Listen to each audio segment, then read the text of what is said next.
নমস্কার, চন্দ্রিমা কিচেনের সবাইকে স্বাগত। আজ আমি তৈরি করে দেখাবো অনুষ্ঠান বাড়ির আসল পিস পোলাও অথবা মটর পোলাও রেসিপি। আর মটর পোলাও রেসিপি করা খুব সহজ।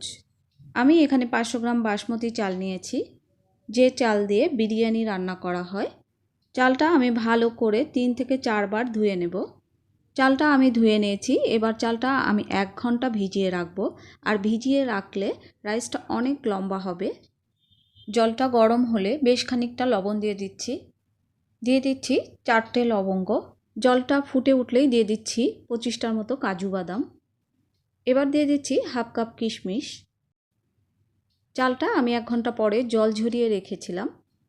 আর জল যখন ফুটে উঠবে তখনই কিন্তু চালটা দেবেন। চালটা দেওয়ার পরে একটু নেড়ে দিতে হবে।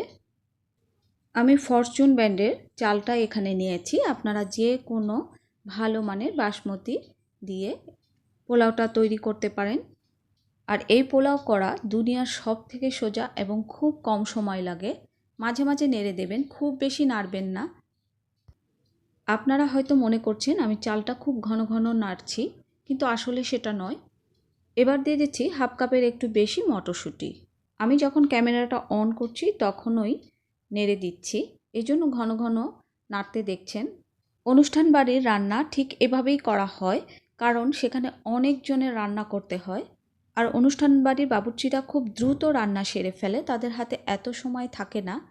আর এত মানুষের রান্না কখনোই চাল ভেজে করা সম্ভব হয় না। অনুষ্ঠান বাড়ির সব রাইস এভাবে প্রথমে জলে সেদ্ধ করে নেওয়া হয়, কারণ আমি নিজের অভিজ্ঞতা থেকে বলছি। কারণ অনুষ্ঠানে যখন রান্না হয় আমি পাশে দাঁড়িয়েছিলাম। অনেকেই বলে অনুষ্ঠান বাড়ির রেসিপি, কিন্তু অনুষ্ঠান বাড়ির রেসিপি কখনো চাল ভেজে করা হয় না। চালটা আমি 90% সেদ্ধ করে নিয়েছি। চালটা ফুল সেদ্ধ করা যাবে না। আর ভাতের গরমেই বাকি 10% সেদ্ধ হয়ে যাবে। আর রাইস থেকে ভালো করে জলটা ঝরিয়ে নিতে হবে। জল থাকলে রাইসটা ঝরঝরে হবে না, খেতেও ভালো হবে না। এবার তেল আর ঘি গরম করব। দিয়ে দিচ্ছি 1.5 টেবিল চামচ তেল। আমি সাদা তেল দিচ্ছি। এবার দিয়ে দিচ্ছি 1.5 টেবিল চামচ ঘি। ব্যাস, আর কিচ্ছু লাগবে না। এবার তেল আর ঘিটা গরম করে রাইসের উপর এভাবে দিয়ে দেব। এই পোলাওতে কোনো এলাচ গুঁড়ো, জায়ফল, জয়ত্রী গুঁড়ো কিছুই দেওয়া হয় না, শুধু ঘি আর তেল। ঘিয়ের খুব সুন্দর গন্ধ পাচ্ছি আমি। 5 মিনিট ঢাকা দিয়ে রেখে গরম গরম পরিবেশন করব। আর এই পোলাওটা সব কিছুর সাথেই খাওয়া যায়।